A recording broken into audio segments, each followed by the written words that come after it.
America और Iran के बीच टकराव किसी भी वक्त विध्वंस तक पहुंच सकता है। संवर्धित यूरेनियम को लेकर अमेरिका और ईरान में तनाव एक बार फिर से अपने चरम पर है।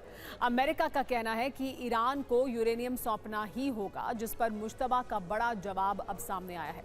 हॉर्मूज को लेकर भी अच्छी खबर नहीं है। इस बीच ट्रंप ने धमकी दी है कि पश्चिम एशिया में एटमी जंग शुरू हो सकती है। इससे जुड़ी हुई इस वक्त की बड़ी खबर यह कि अमेरिका और ईरान डील के बहुत करीब है। डील का ड्राफ्ट हो चुका है तैयार। डील को मंजूरी मिली तो खत्म हो जाएगा युद्ध। डील की शर्तों में सीज फायर भी शामिल है। हॉर्मूज खोलना और मुद्दे सुलझाना भी इस डील का हिस्सा है। अल अरेबिया के पास अग्रीमेंट का ड्राफ्ट मौजूद है, ये कहा जा रहा है। तो डील का ड्राफ्ट तैयार हो चुका है। डील की शर्तों में सीज फायर भी शामिल है। डील की शर्तों का जो ड्राफ्ट है वो अल अरेबिया के पास मौजूद है, ऐसा दावा किया जा रहा है अल अरेबिया द्वारा। तो हॉर्मूज और बाकी मुद्दे भी इस डील में शामिल कर लिए गए हैं। डील का ड्राफ्ट क्या तैयार है, ये अपने आप में बड़ी जानकारी और बड़ी खबर। लेकिन क्या कहा जा रहा है उस डील के ड्राफ्ट में, जिसे कहा जा रहा है कि ये डील का ड्राफ्ट तैयार हो चुका है?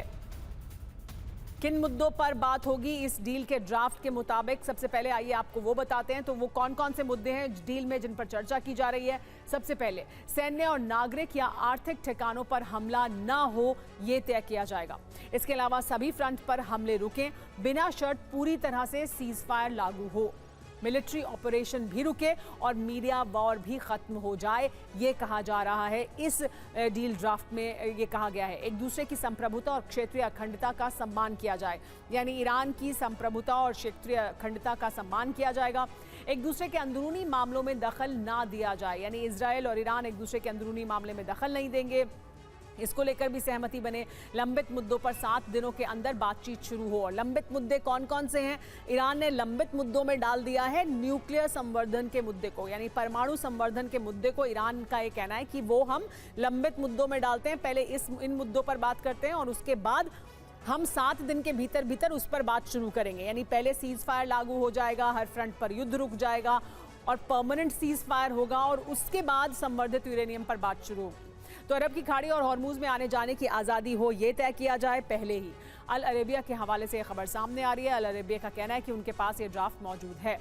इस बीच अमेरिका की आर्मी को दुनिया की सबसे शक्तिशाली सेना माना जाता है, लेकिन ईरान के साथ युद्ध में अमेरिकी रणनीति नाकाम साबित होती हुई नजर आ रही है। ईरान के हथियारों के तिलिस्म के बारे में जानने की तमाम कोशिशें अमेरिकी खुफिया एजेंसियों को हैरान कर रही हैं। अमेरिकी खुफिया एजेंसी हैरान है कि इतनी लंबी जंग के बावजूद ईरान की सैन्य ताकत अभी भी कम नहीं हुई है। ट्रंप और पीट हेग्सेथ के दावों को गलत साबित कर रिपोर्ट से पता चला है कि ईरान ने बहुत सूझबूझ के साथ अमेरिका का मुकाबला किया। अमेरिकी बारूद और मिसाइलों को तो खर्च कराया गया, लेकिन ईरान सस्ते ड्रोन और पुरानी मिसाइलों से ही लड़ता रहा। ईरान ने लंबे समय तक युद्ध लड़ने के लिए संयम से काम किया। अरब देशों पर हमले के लिए सस्ते कामिकाज़े ड्रोन से हमले की शुरुआत की। अरब देशों पर हमले के लिए ईरान ने अपनी 10 साल पुरानी मिसाइलों से प्रहार किया। ईरान ने कुछ ठिकानों पर फतेह मिसाइलों से हमला किया। खुर्रम शहर मिसाइल के हमले का दावा भी किया जाता रहा, लेकिन ताकतवर मिसाइलों को ईरान ने सिर्फ टेस्ट किया था। एक रिपोर्ट के मुताबिक ईरान के मिसाइल ठिकानों को नुकसान नहीं पहुंचा है। ईरान के पास 1000 से अधिक मिसाइलों का स्टॉक है। युद्ध विराम के दौरान लॉन्चर्स को ठीक कर लिया गया है। ईरान के हथियार कारखानों में दिन रात प्रोडक्शन चल रहा है।